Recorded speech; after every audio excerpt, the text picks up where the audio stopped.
मती रचित सुसमाचार उसका 18 अध्याय और उसका 23 अध्याय से। Thank you Jesus. इसलिए स्वर्ग का राज्य उस राजा के समान है जिसने अपने दासों से लेखा लेना चाहा। जब वह लेखा लेने लगा तो एक जन उसके सामने लाया गया जो 10,000 तोड़े का कर्जदार था, जबकि चुकाने को उसके पास कुछ न था। तो उसके स्वामी ने कहा, यह और इसकी पत्नी और बाल बच्चे और जो कुछ इसका है सब बेचा जाए और कर्ज चुका दिया जाए। इस पर उस दास ने गिरकर उसे प्रणाम किया और कहा, हे स्वामी धीरज धर, मैं सब कुछ भर दूंगा। तब उस दास के स्वामी ने तरस खाकर उसे छोड़ दिया और उसका कर्ज भी क्षमा कर दिया। परंतु जब वह दास बाहर निकला तो उसके संगी दासों में से एक उसको मिला जो उसके 100 दिनार का कर्जदार था। उसने उसे पकड़कर उसका गला घोटा और कहा, जो कुछ तुझ पर कर्ज है भर दे। इस पर उसका संगी दास गिरकर उससे विनती करने लगा, धीरज धर, मैं सब भर दूंगा। उसने ना माना, परंतु जाकर उसे बंदी गृह में डाल दिया कि जब तक कर्ज भर ना दे तब तक वहीं रहे। उसके संगी दास ये जो हुआ था देखकर बहुत उदास हुए और जाकर अपने स्वामी को पूरा हाल बता दिया। तब उसके स्वामी ने उसको बुलाकर उससे कहा, हे दुष्ट दास, तूने जो मुझसे विनती की तो मैंने तेरा वह पूरा कर्ज क्षमा कर दिया। इसलिए जैसे मैंने तुझ पर दया की वैसे ही क्या तुझे भी अपने संगी दास पर दया करना नहीं चाहिए था? और उसके स्वामी ने क्रोध में आकर उसे दंड देने वालों के हाथ में सौंप दिया कि जब तक वह सब कर्ज भर ना दे तब तक उनके हाथ में रहे। इसी प्रकार यदि तुम में से हर एक अपने भाई को अपने मन से क्षमा ना करेगा तो मेरा पिता भी जो स्वर्ग में है तुमसे वैसा ही करेगा। प्रेज आमेन। इस वचन को पढ़े और सुने जाने के द्वारा परमेश्वर पिता आपको बहुत सारी आशीष, बहुत सारी बरकत दे। यहाँ पर हम परमेश्वर के वचन में से हमने पढ़ा, मैं आपको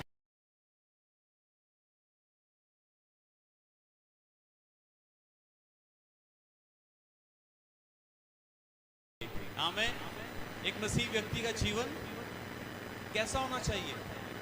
हालेलुया। और यहाँ पर जब हम देखते हैं कि यहाँ पर लिखा कि इसलिए स्वर्ग का राज उस राजा के समान है जिसने अपने दासों से लेखा लेना चाहा। जब वह लेखा लेने लगा तो एक जन उसके पास लाया गया। यहाँ पर एक स्वर्ग राज्य की बात हो रही है और कहा गया कि उस राजा के समान है जब जिसने अपने दासों से लेखा लेना चाहा, है ना। यहाँ पर हम देखते हैं कि जब उस व्यक्ति के पास एक व्यक्ति को, जब राजा के पास एक व्यक्ति को लाया गया तो उसके ऊपर कितना कर्ज था? 10,000 तोड़े। कितना था? सब मिलके बोले कितना था? 10,000 तोड़े का कर्ज था उसके ऊपर। जब उसको राजा के पास लाया गया और उसके पास 10,000 तोड़े का क्या था? कर्ज था। एक भारी कर्ज, एक भारी बोझ उस व्यक्ति के ऊपर था। बाइबल कहती है कि राजा ने कहा, इसके बच्चों को लो, इसके पत्नी को लो, इससे लो और इसको बेच दो और जो कुछ भी मिले उससे बेचकर इसका क्या करो? कर्ज उतारो। जब राजा ने ऐसा कहा, जब उस व्यक्ति ने ऐसा कहा कि इसका इस प्रकार से इसका सारा कर्ज उतारो, बाइबल कहती है राजा से क्या करना शुरू कर दिया उसने? विनती। क्या करनी शुरू कर दी? विनती करनी शुरू कर दी। राजा से दया मांगनी शुरू कर दी कि राजा मेरे ऊपर दया कर, मुझे क्षमा कर, मेरे ऊपर दया कर, मैं तुझसे विनती करता हूं कि मैं अपना सारा कर्ज क्या करूंगा? भर दूंगा।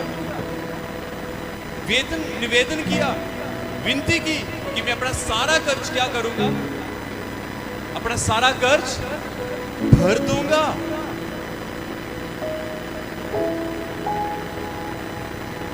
बाइबल कहती है कि इस पर उस व्यक्ति ने गिरकर प्रणाम किया और हे स्वामी, लिखा धीरज धर, मैं सब कुछ भर दूंगा। तब उस दास के स्वामी ने तरस खाकर उसे क्या किया? छोड़ दिया और उसका सारा कर्ज भी क्षमा कर दिया। जिसके ऊपर 10,000 तोड़ों का कर्ज था, जब उसने अपने स्वामी से विनती की, जब अपने स्वामी से क्षमा मांगी, जब अपने स्वामी को कहा कि मैं सारा भर दूंगा, बाइबल कहती स्वामी ने उसके ऊपर दया की और उसका सारा कर्ज क्षमा कर दिया। क्या कर दिया? सारा क्षमा कर दिया। जैसे ही क्षमा किया और स्वामी ने उसको छोड़ दिया, छोड़ देने के बाद जब वो दास उस स्वामी के घर में से बाहर निकलता है, जब वो थोड़े ही दूर आगे चलता है, उसको एक दास मिलता है जो उसके नीचे होता है। जब हम आगे बढ़ते हैं तो हम क्या देखते हैं कि जो उसका दास था, उसके ऊपर कुछ 100 किक्कार का कर्ज था। कितना? 100 किक्कार का कर्ज, 100 दिनार का कर्ज था। जब उसको दास मिला, बाइबल कहती है उसके ऊपर 100 दिनार का कर्ज था। और इस व्यक्ति ने जो अभी अभी शूट कर आया है बाहर, और अपने दास, जो उसके नीचे दास है जिसके ऊपर 100 दिनार का कर्ज है, बाइबल कहती है इसने उसको पकड़ा, उसका गला घोटा और उसको मारना शुरू कर दिया। सेम इसी तरह इस व्यक्ति ने भी कहा, इस दास ने भी कहा, हे स्वामी धीरज धर, क्योंकि मैं तेरा सारा कर्ज क्या कर दूंगा? भर दूंगा। मुझे माफ कर दे, मैं तेरा सारा कर्ज भर दूंगा। बाइबल कहती है कि इस व्यक्ति ने उसके कर्ज को क्षमा नहीं।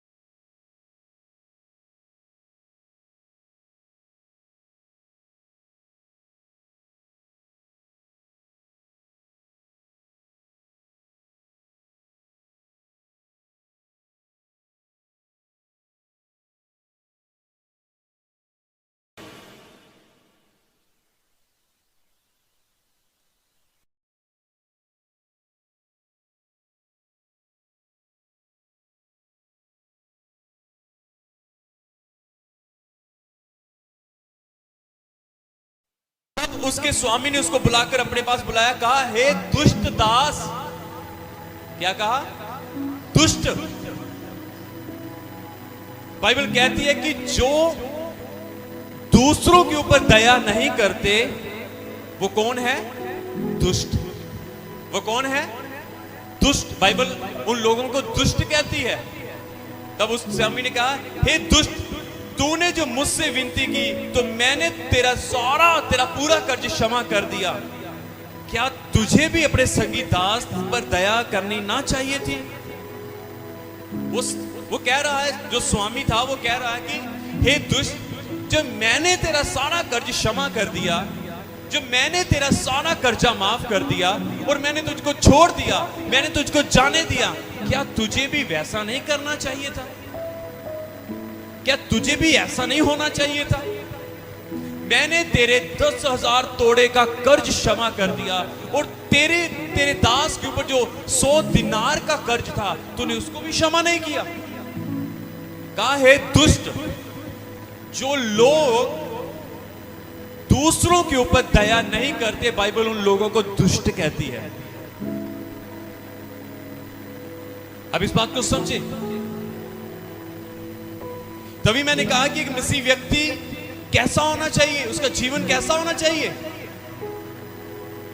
हम कहते हैं कि हम मसीह हैं, हम कैसे, उसके फल कैसे होने चाहिए। यहां पर मैं आपको बताना चाहता हूं कि जैसे तुम्हें माफ किया गया है, वैसे चाहिए था कि तू भी अपने छोटे को क्या कर? माफ। जिसने तेरा कर्ज देना है, तू उसको क्षमा कर। क्या तुझे भी अपने संगी दास पर दया करनी ना चाहिए थी? लिखा, और उसके स्वामी ने क्रोध में आकर उसे दंड देने वाले के हाथों में सौंप दिया कि जब तक तू भी अब कर्ज ना भर दे, तब तक तू भी मेरे उनके हाथों में रहेगा। हालेलुया। हालेलुया। कई बार हम सब आगे देखिए, कई बार हम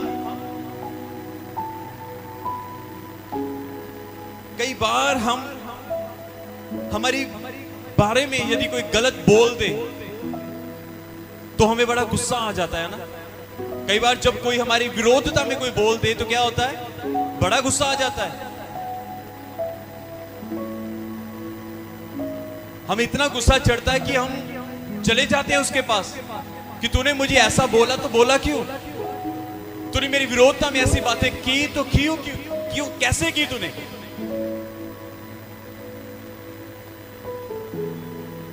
जब तक हम 4 बातें उनको सुना ना दे तब तक हमारे मन में शांति नहीं होती है ना। कई बार ऐसा होता है कि जब तक हम 4 बातें हम उसको सुना ना दे तब तक हमें शांति नहीं मिलती। क्या एक मसीह व्यक्ति का ऐसा स्वभाव होना चाहिए?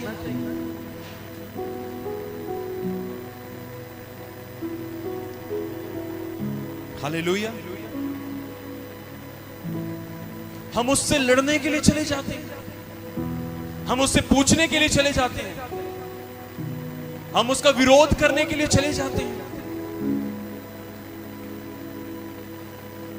यहां पर जो राजा है वो परमेश्वर है। जो राजा है वो कौन है? परमेश्वर है। जो दास है वो हम हैं। हालेलुया। यदि परमेश्वर ने हम एक पिक्चर बनाएंगे, यदि परमेश्वर ने, जबकि हमने अपने परमेश्वर की विरोधता में इतने घिनौने काम किए, जबकि परमेश्वर की विरोधता में हमने इतने बड़े बड़े पाप किए, यदि परमेश्वर की विरोधता में हमने इतने घिनौने और गंदे काम किए, जो पाप क्षमा नहीं हो सकते थे, जो गुनाह क्षमा नहीं हो सकते थे, हमने ऐसे ऐसे घिनौने ऐसे ऐसे काम किए जो बिल्कुल क्षमा के लायक हमारा जीवन नहीं था, पर फिर भी परमेश्वर ने हमारे ऊपर दया की और हमारे, जैसे यहां पर उस राजा ने उस स्वामी ने अपने दास के सारे कर्ज को क्षमा कर दिया, इसी तरह परमेश्वर ने भी, खुदा ने भी अपने पुत्र के द्वारा मेरे और आपके सारे अपराधों को क्षमा कर दिया, मेरे और आपके सारे गुनाहों को क्षमा कर दिया, मेरे और आपके हर एक अपराधों को क्षमा कर दिया। जैसे यहां पर एक स्वामी ने अपने दास के सारे कर्जे को माफ कर दिया, क्योंकि उसने वो भरा नहीं था, पर यहां पर स्वामी ने माफ कर दिया। बाइबल कहते हैं स्वर्ग का राज ऐसा है। मेरी बातों को ध्यान से सुने और समझे। परमेश्वर ने हमारे घिनौने कामों को, बड़े बड़े अपराधों को परमेश्वर ने हमें इस प्रकार से क्षमा किया है। यदि जब परमेश्वर ने हमारे इतने बड़े बड़े अपराधों को, इतने बड़े बड़े गुनाहों को क्षमा कर दिया है, तो यदि कोई हमारी विरोधता में हमारे प्रति कोई अपराध करे तो क्या हम उसको क्षमा नहीं कर सकते? यदि आपका इतना बड़ा अपराध परमेश्वर ने क्षमा कर दिया है, तो यदि आपकी विरोधता में, हमारी विरोधता में यदि कोई पाप करता है या हमारा कोई दिल दुखाता है, तो क्या हम उसके उस अपराध को क्षमा नहीं कर सकते? उसके छोटे से अपराध को? क्या ये कहानी हमारी लाइफ के साथ मैच नहीं करती? क्या ये हिस्सा, ये जो यहां पर बताया गया है, ये घटना जो यहां पर लिखी गई है, बताई गई है, क्या ये हमारा जीवन नहीं है? परमेश्वर ने हमारे कितने बड़े कर्ज को, कितने बड़े अपराध को क्षमा किया है, तो क्या हम इतने से छोटे अपराध को क्षमा नहीं कर सकते? हम क्यों दूसरों के साथ लड़ना शुरू कर देते हैं? उसने मेरे साथ ऐसा किया, उसने मेरे साथ वैसा किया, मैं तुम्हें क्षमा नहीं करूंगी। अपने मन में उसके प्रति हम रख लेते हैं, हम कुड़कुड़ाते हैं। हम अवसर ढूंढते हैं कि कब इसकी गलती पकड़ी जाए तो मैं इसकी गलती को, आप समझे इस बात कि कब ये गलती करे तो मैं इसकी गलती को पकड़ूं और इसको जवाब दूं और इसको मारूं। Hallelujah, hallelujah. इस बात को याद रखो कि परमेश्वर ने यदि आपके प्रति कोई गलती करता है, यदि कोई अपराध करता है, तो इस बात को याद रखो कि आपको क्षमा करना है, आपको उसके अपराध को रख नहीं छोड़ना। जिस प्रकार से परमेश्वर ने हमारे अपराधों को रख नहीं छोड़ा पर हमारे सारे अपराधों को क्षमा कर दिया। बाइबल कहती है कि उसने हमारे घिनौने कामों को, हमारे अपराधों को, हमारे गुनाहों को अपनी पीठ के पीछे फेंक दिए हैं और उसने कभी स्मरण भी नहीं किया, याद भी नहीं किया। इसी प्रकार से मेरे प्रिय जनों, में आज इस संदेश से आपको यही कहना चाहता हूं कि हमारा जीवन दया करने वाला होना चाहिए, हमें दया करनी आनी चाहिए। हालेलुया। हमें एक दूसरे के अपराधों को क्षमा करना है। कितने मेरी बात को समझ रहे हैं? परमेश्वर का वचन कहता है कि यूसुफ के प्रति उसके भाइयों ने ईर्ष्या की, यूसुफ के प्रति उसके भाइयों ने उसके साथ विरोध और डाह किया, यूसुफ के साथ उसके भाइयों ने उसको मारा, उसको खड्डे में फेंक दिया, उसको खड्डे से निकालकर इश्माइलियों को बेच दिया, उसको गुलामी में बेच दिया। बाइबल कहती है वहां पर भी वो गुलामी में रहा, वहां पर उसके ऊपर झूठे ब्लेम लगाए गए, उसके बाद उसको जेल में डाल दिया गया। पर एक समय ऐसा आया कि परमेश्वर ने यूसुफ को बाहर निकाला जेल से और राजगद्दी के ऊपर बैठा दिया। पर मैं आपको कुछ बताना चाहता हूं यूसुफ की लाइफ से एक और चीज, कि जब यूसुफ प्रधानमंत्री बना दिया गया, बाइबल कहती है एक समय ऐसा आया कि 7 साल का वहां पर अकाल पड़ा और उससे पहले, अकाल पड़ने से पहले यूसुफ ने इतना अन्न अपने पास इकट्ठा कर लिया था कि 7 वर्ष के लिए उसके पास बहुत सारा अन्न पड़ा था। बाइबल कहती है कि जब जिस स्थान के ऊपर उसके भाई रहते थे, जो वहां पर अकाल पड़ा तो उसके भाइयों को पता चला कि मिस्र के अंदर अनाज है। बाइबल कहती है वो मिस्र से अनाज लेने के लिए आए। परमेश्वर का वचन कहता है कि जब यूसुफ ने अपने भाइयों को देखा तो उसने अपने भाइयों को पहचान लिया, पर उसके भाइयों ने उसको ना पहचाना। हालेलुया। आपको मालूम, जब अकाल पड़ा, जब उसके भाई यूसुफ के पास आए तो उस यूसुफ ने उनके साथ कैसा व्यवहार किया? बाइबल कहती है भले ही यूसुफ के भाइयों ने उसके साथ अपराध किया, उसके साथ गुनाह किया, उसको मारा, उसको खड्डे में फेंका, उसको गुलामी में भेज दिया, पर बदले में यूसुफ ने उनके साथ भलाई की। हालेलुया। बदले में यूसुफ ने उनके ऊपर दया दिखाई, बदले में यूसुफ ने उनके लिए उनको प्यार दिया। बाइबल कहती है यूसुफ के प्रति उन्होंने विरोध तो ढां किया था, पर बदले में यूसुफ ने उनके साथ प्रेम और उनके हर एक अपराध को क्षमा कर दिया। अब बाइबल पढ़ के देखें, 39 अध्याय से शुरू करें, आगे तक पढ़ें, तब आपको पता चलेगा कि जब वो अनाज लेने के लिए आए तो यूसुफ ने उन्हें बोरियां भर भर कर अनाज दिया उसके घर के लिए, ताकि उसके लोग, उसके भाई, उनकी पत्नियां, उनके बच्चे, उनका पिता कहीं मर ना जाए इस अकाल के कारण। हालेलुया। हमें एक दूसरे के अपराधों को क्षमा करना है, हमें दया दिखानी है, हमें प्रेम दिखाना है।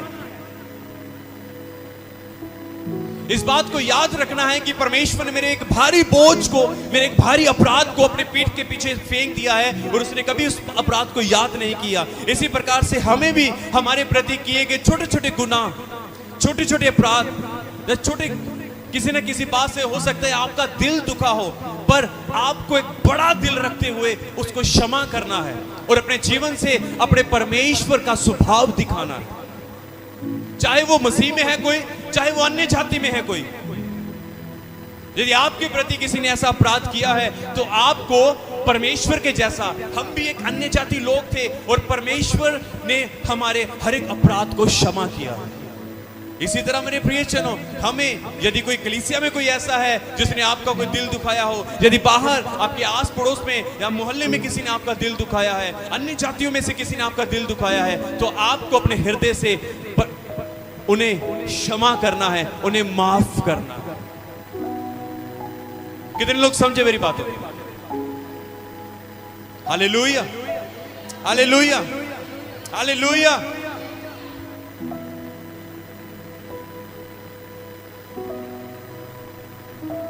मैं एक वचन आपके लिए पढ़ना चाहता हूं।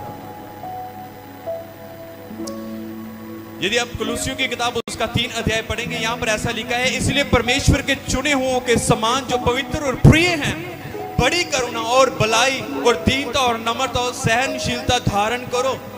और यदि किसी को किसी पर दोष देने का कोई कारण हो तो एक दूसरे की सह लो और एक दूसरे के अपराध क्षमा करो।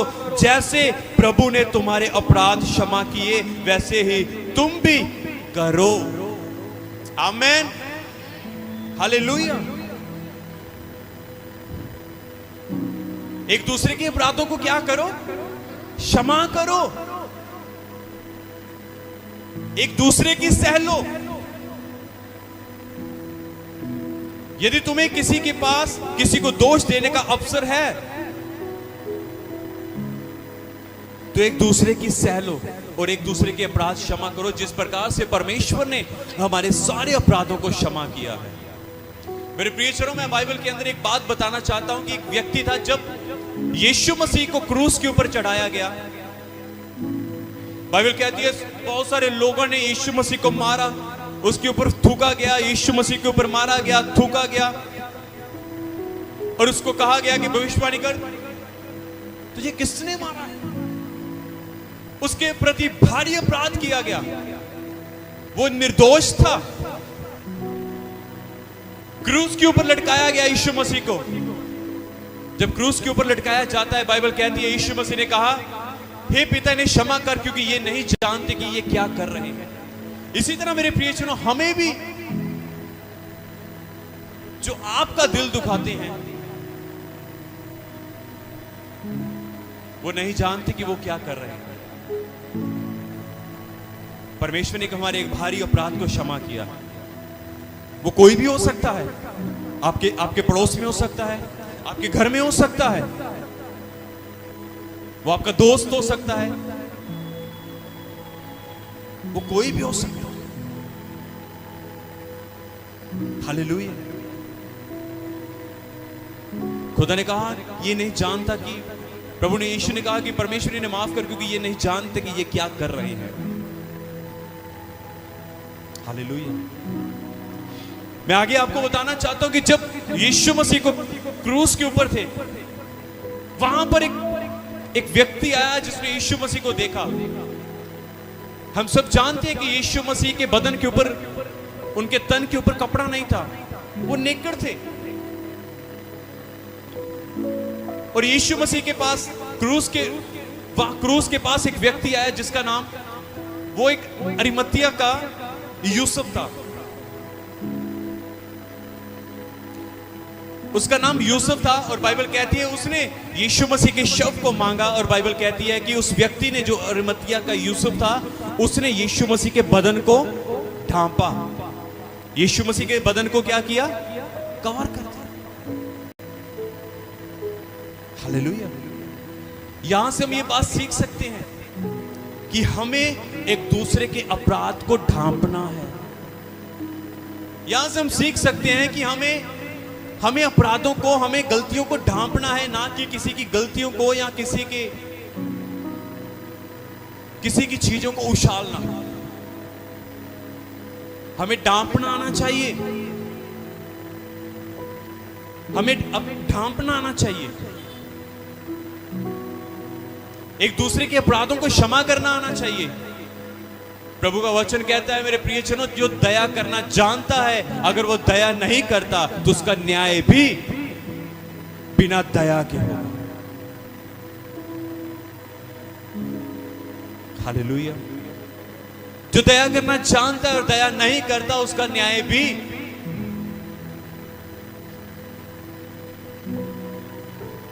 इसलिए अपराधों को ढांकते हुए, गलतियों को क्षमा करते हुए दया दिखाएं। तुम्हारा हृदय प्रेम से और दया से भरा होना चाहिए। तुम्हारा जीवन प्रेम और दया से भरा होना चाहिए। तुम्हारा जीवन मसीह यीशु के जीवन के जैसा होना चाहिए। प्रभु का वचन कहता है कि यीशु मसीह को जब मारा गया, जब उसको ताड़ना सताया गया, उसको थूका गया, पतरस कहता है उसने अपने आप को सच्चे न्याय के हाथों में सौंपा। सच्चे न्याय के हाथों में सौंपा। आप अपने सताने वालों के लिए प्रार्थना कर सकते हो। बाइबल कहती है अपने सताने वालों के लिए क्या करो? प्रार्थना करो। धन्य तुम जब मनुष्य मेरे कारण तुम्हारी निंदा करे, तुम्हें सताए या तुम्हारे विरोध में झूठी बातें कहे। प्रभु कहते हैं तुम ब्लेस्ड हो। तुम कहते हो कि सताव और क्लेश और निंदाएं जब मेरे ऊपर आ रही है, वो मेरे लिए, आपके लिए पीड़ाएं नहीं पर आपके लिए ब्लेसिंग का कारण है। वाह, हालेलुया। वो आपके लिए एक आशीष का कारण है। जब आप सताए जा रहे हो, यदि कोई आपके प्रति कोई वो कह रहा है, कोई आपको बोल रहा है, तो वो आपके लिए आशीष का कारण है। मेरी बातें समझ आ रही है आपको? समझ आ रहा है आपको? हालेलुया। जोर से बोले हालेलुया, हालेलुया।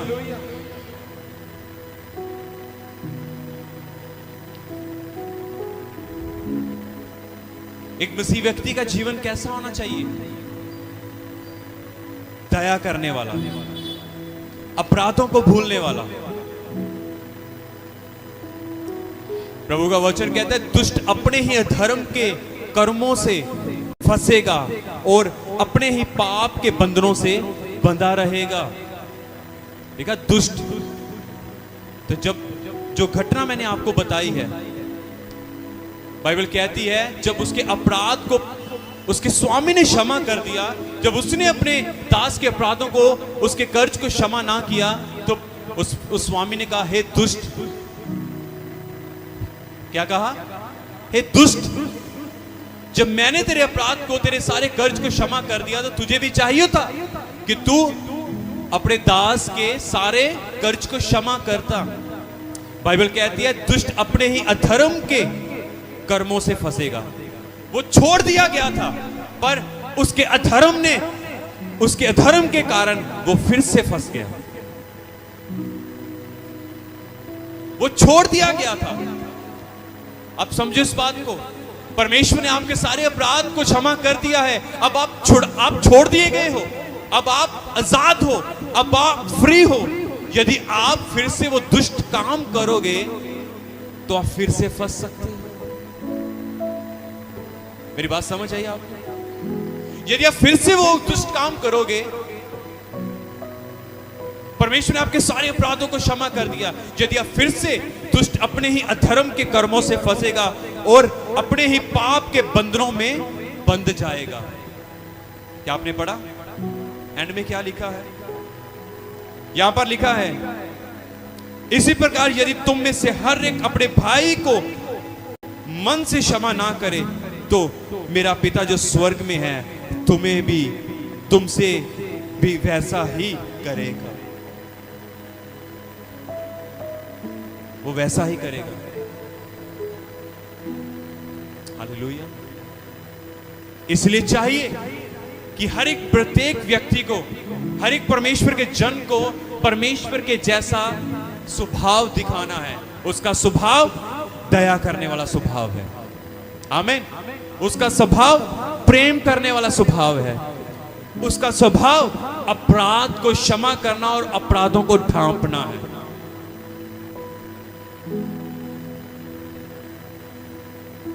आमीन।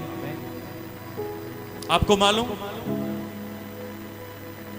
यूहन्ना के अंदर, यदि अब यूहन्ना रचित सुसमाचार पढ़े तो उसके अंदर यीशु मसीह कुएं के पास बैठे थे। किसके पास बैठे थे? कुएं के पास। बाइबल कहती है कि यीशु मसीह कुएं के पास बैठे और वहां पर एक औरत आई। कौन थी वो औरत? सामरी।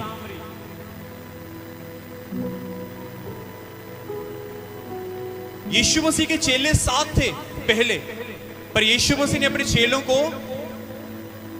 उस कुएं के पास, जब यीशु मसीह और चेले साथ में थे, और यीशु मसीह ने अपने चेलों को कहा जाओ तुम क्या करो, क्या करो? खाने का इंतजाम करो। यीशु ने अपने चेलों को सबको भेज दिया, जाओ तुम इंतजाम करो, क्योंकि परमेश्वर नहीं चाहता था कि जो अपराध, जो गलतियां उस औरत ने की हैं, जितने पति उसने रखे हैं, वो किसी दूसरे को पता चले। परमेश्वर उसकी गलतियों को, उसके पाप को उछालना नहीं चाहता था। वो नहीं चाहता था कि उसके जो साथ है वो इस बात को जाने। हम यहां से सीख सकते हैं कि हमें क्षमा करना है, हमें किसी के अपराध को उछालना नहीं है, हमारे प्रति की गलती को भी हमें क्षमा करना है। हमें परमेश्वर का स्वभाव दिखाना है, हमें परमेश्वर के जैसा बनना है, हमें अपने जीवन से परमेश्वर को प्रकट करना है। तुम यीशु मसीह की छवि, हमें यीशु मसीह की छवि बनना है। हालेलुया। हमें यीशु मसीह की छवि बनना है और हमें यीशु मसीह की छवि को वहां पर छोड़ना है। अब जिस घर में जाओ, जिस परिवार में जाओ, जिस मोहल्ले से होकर निकलो, बाइबल कहती है यीशु यहां से भी गुजरे, जिस स्थान से होकर, जिस गांव में होकर, जिस शहर से होकर गए, वहां पर यीशु मसीह ने अपनी प्रेम की और दया की और क्षमा की छवि छोड़ी है। यदि हम उसके बेटे और बेटियां हैं तो हमें भी यीशु मसीह की छवि को छोड़ना है। जब आप जिस घर में से, जिस स्थान में से, जिस मोहल्ले में से जब आप निकलो, तो लोग जाने कि आप सच में परमेश्वर के बेटे और बेटियां हो। आमीन। आप सच में परमेश्वर के चुने हुए हो।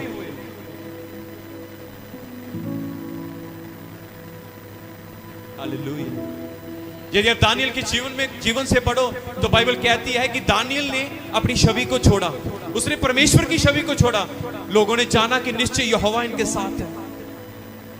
जब यूसुफ पोतीपर के घर में था तो पोतीपर ने देखा कि निश्चय यहोवा इसके साथ है।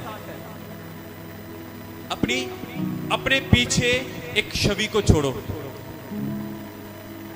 आपके अंदर परमेश्वर का स्वभाव है, आप दया करने वाले हो परमेश्वर के समान।